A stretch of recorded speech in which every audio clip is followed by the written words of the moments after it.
When it comes to the older generations of Pokemon, there's quite a lot going on at the moment. Gems were very recently banned from Generation 5 Overused, non-fully evolved Pokemon were recently unbanned from Generation 3 Underused, and in Generation 1, not only do we have the recent introduction of PU, but we've had some pretty significant tier shifts, and we've got new viability rankings, which are always very interesting.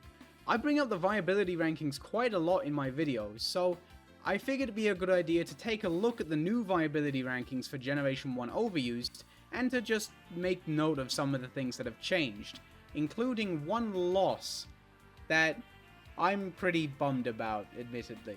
I think it's a bit of a shame.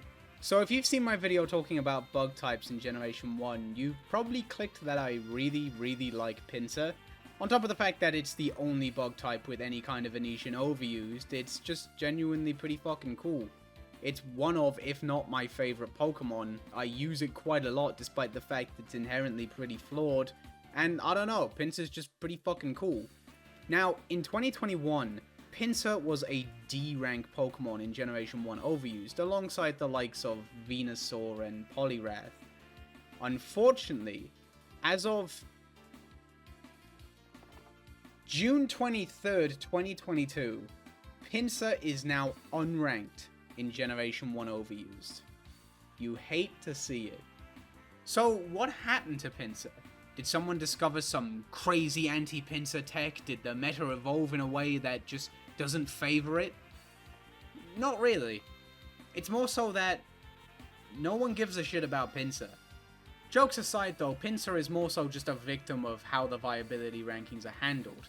See, if every single Pokemon that every single person voted for was on the viability rankings, it would be a fucking mess.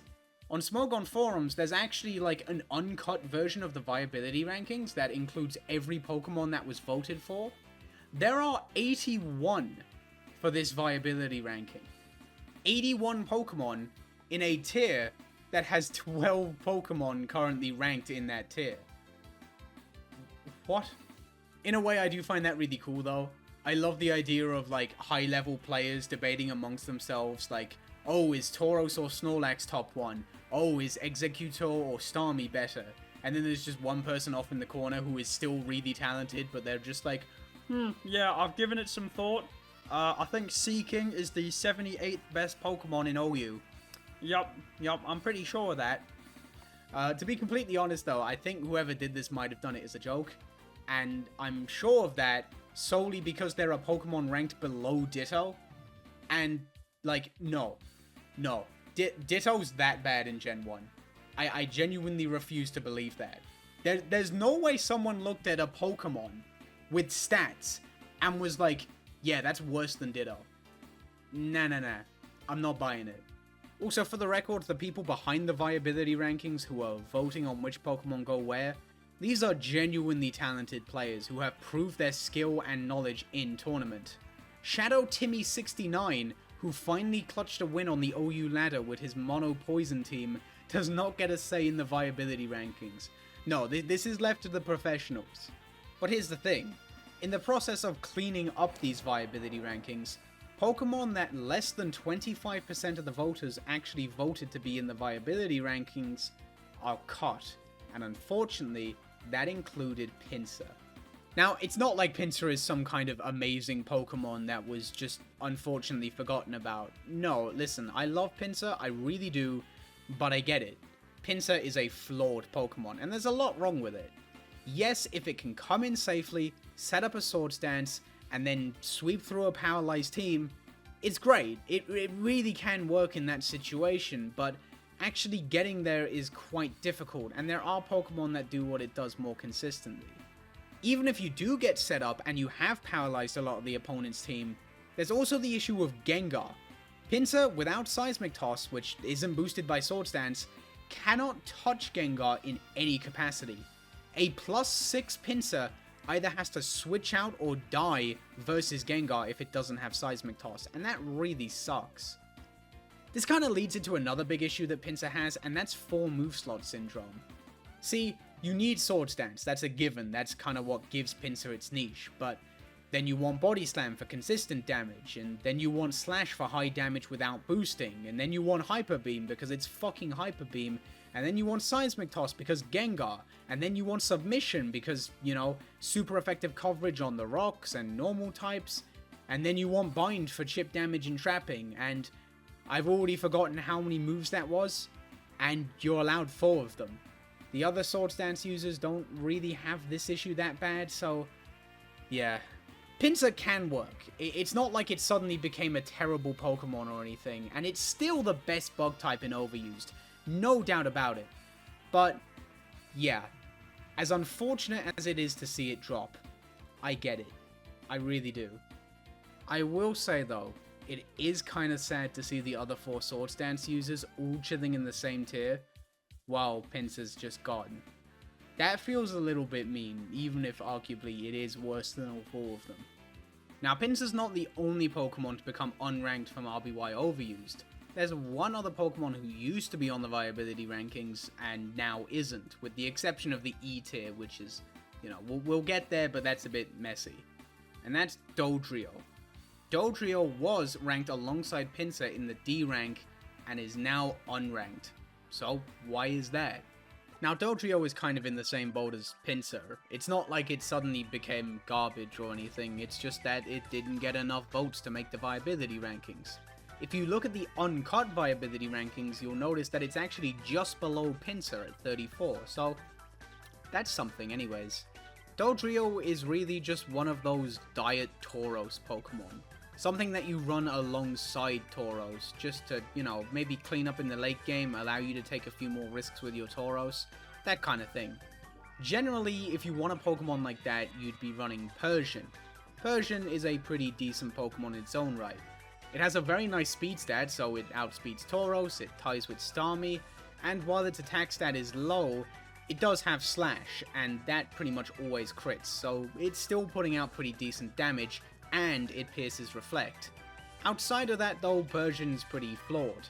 It's very frail, and its coverage is nowhere near as good as Tauros, so it's solidly like a C-rank Pokemon.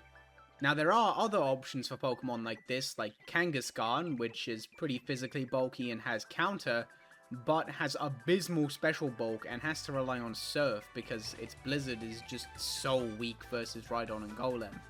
Now Dodrio definitely has some things going for it. For a start, it's got slightly more attack than Tauros, and that's occasionally quite useful. As an example, Tauros' Hyper Beam only has like a 7% chance to one-hit KO Jinx, and a crit Body Slam only has just over a 66% chance. Dodrio, on the other hand, has around a 46% chance to one-hit KO with Hyper Beam, and a crit Body Slam is just guaranteed to one-hit KO. That's pretty impressive. On top of that, it's also part Flying type, and while that does give you some unfortunate weaknesses, it also gives you an immunity, and that's a big deal.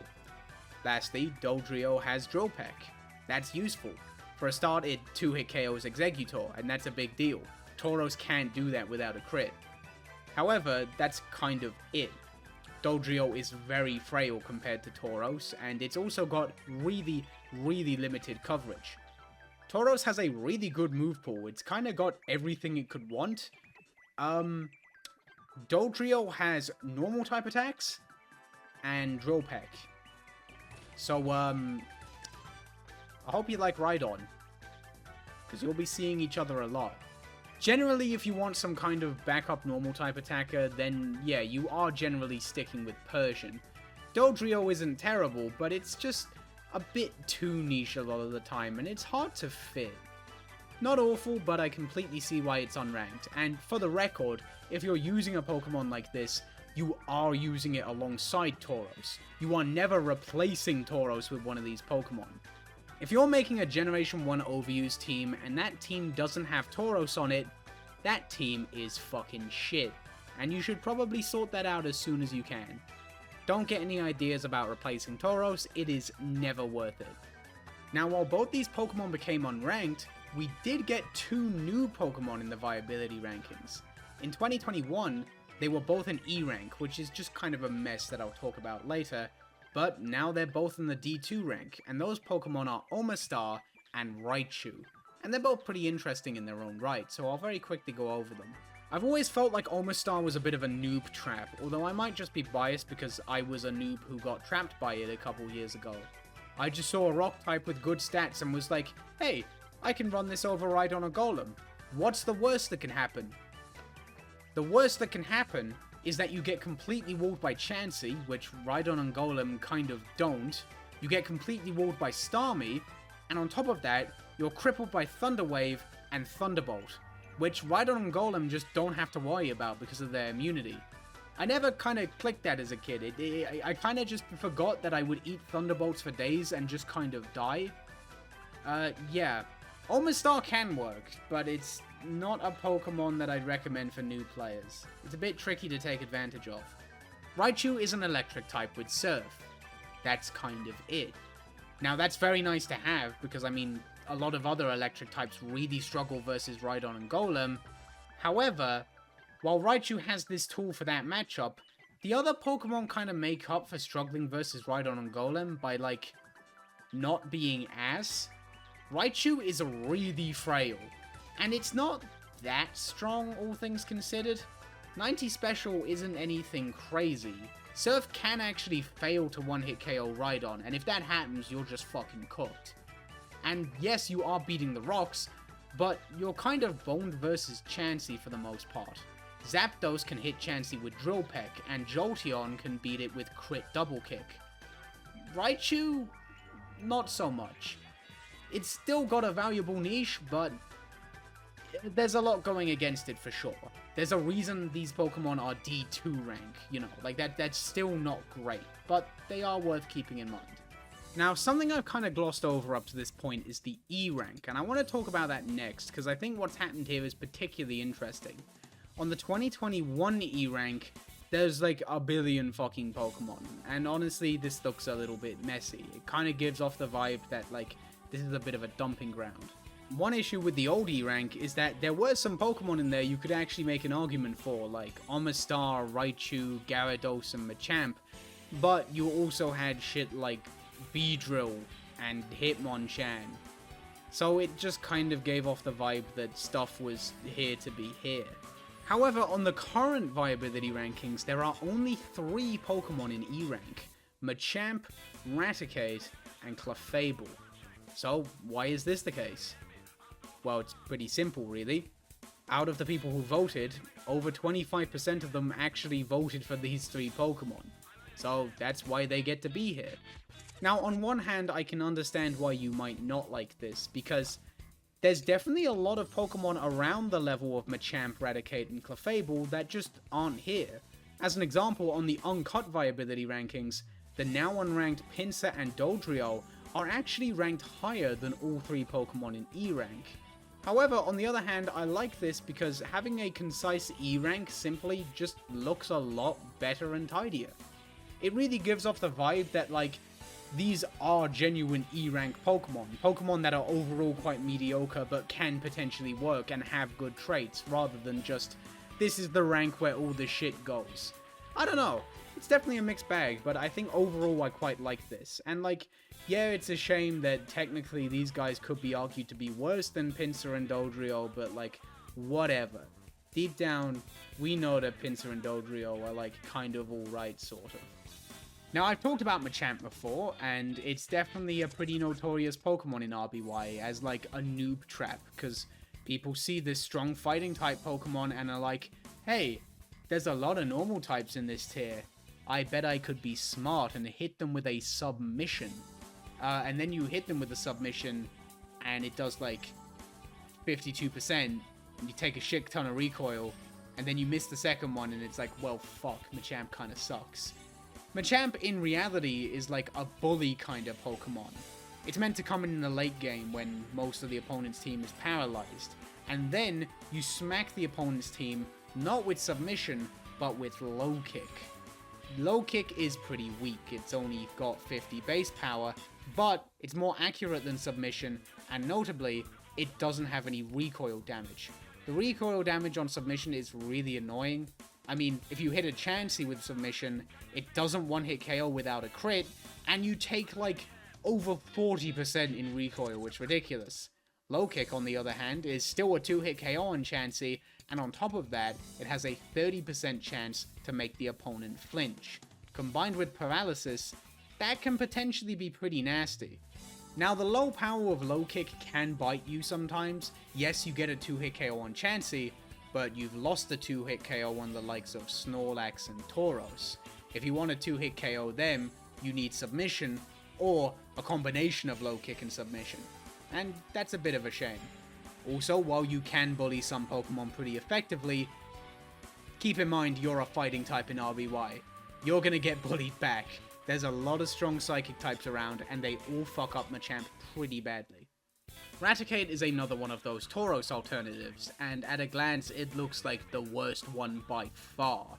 I mean, these stats are not good. The speed is okay, the attack is but overall, every single one of these stats is just worse than Tauros in every way. See, what sets Raticate apart is Super Fang. Super Fang is an amazing move, and unfortunately in Gen 1 it is exclusive to Raticate. It cuts the opponent's HP by half, and this consistent damage is extremely valuable for bringing the opponents into KO range, usually not for Raticate. Usually you can just bring them down to half health and then finish them off with, something better. Still though, a move like this is a very valuable niche to have. As nice as Super Fang is though, the stats really do let Raticate down. Body Slam isn't even a consistent 3-hit KO on Chansey, and when it comes to coverage, all you have are Thunderbolt and Bubble Beam, which coming off 50 base special are pretty pathetic. Bubble Beam isn't even a guaranteed 2-hit KO on Rhydon. Now Super Fang can help you with some of these damage ranges, but Super Fang itself isn't perfect. It has the risk of being stalled out because it's not perfectly accurate, and it's only got 16 PP. Against a Pokemon like Chansey that has access to Soft Boiled, you can pretty quickly just dry out all your Super Fangs if you're not being careful. Clefable was a bit of a weird one.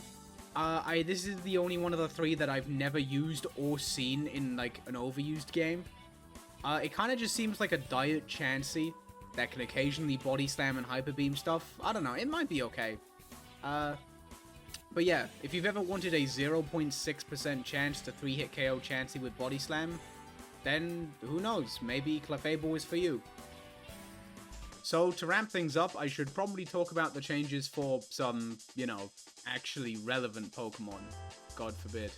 The top 6 is the exact same as it was last year, and that makes perfect sense. Look, this is RBY, the meta has been marinating for over 20 years, you can't expect some kind of massive shake-up that often.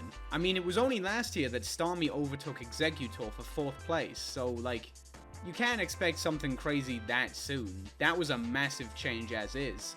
Looking a bit below that though, there are some changes. Rhydon has moved up to 7th, knocking Zapdos down to 8th, and Gengar has moved up to 11th, knocking Jolteon down to 12th. Then there's Slowbro, and Slowbro's a little bit strange. It was 13th last year, and it's still 13th, but now it's in its own distinct Slowbro rank. I'm not gonna go too in-depth on Slowbro, it's a bit of a controversial character, but the TLDR is that it's pretty clearly weaker than everything above it, but it's pretty solidly stronger than everything below it, and it is way too good to be an underused, which is where everything below it ended up with one exception, which I'll talk about next. So yeah, Slowbro's just kind of doing its own thing, and I quite like that. It's very in character for Slowbro. Because of all this, Slowbro isn't actually ranked in Overused at the moment, it's currently on the UU ban list, which I think is great because new players might see this and be less tempted to pick Slowbro because of it, which means there'll be less Slowbro in the world, which I am very happy about because I fucking hate Slowbro, he's stupid. Speaking of UU, I think it's only fair that we very quickly talk about Lapras and Victory Bell, which very recently fell to UU.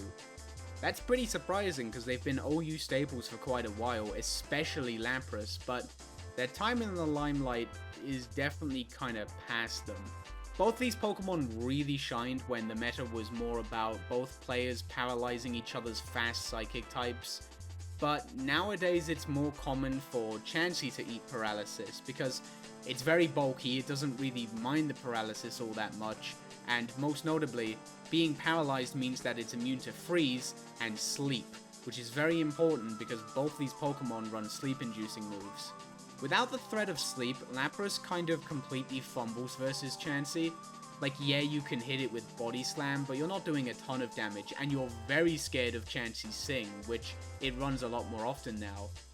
Victory Bell could maybe cheese a win versus Chansey with Wrap, but it's not super consistent, and there's also the issue that it's more likely for the opponent's strong Psychic types to be healthy now, which Victory Bell has zero business dealing with. Victory Bell really needs the opponent's Starmie or Alakazam to be paralyzed, and if they're not, it just can't handle them in any capacity. And there's also the issue that Victory Bell itself is completely crippled by paralysis. So yeah, they both drop to UU, and while Victory Bell is fitting in quite nicely, Lapras was way too good for UU. It's too bulky, Mons couldn't deal with its coverage, so it's currently on the UU ban list, chilling with Slowbro. So yeah, that's a little look at some of the stuff going on with RBY overused at the moment. I love RBY OU so much, so I thought it would be nice just to take a look at it and see what's going on. It's always interesting to see, and in fairness there are some other interesting changes, like Moltres is on a bit of a rise lately, which I'm very happy to see. I love Moltres, but still, I think it's important to talk about the viability rankings now and again, considering how often I bring them up in my videos. So yeah, I hope you enjoyed this little look into what's bumping in RBY overused at the moment. I certainly did. Have a good one.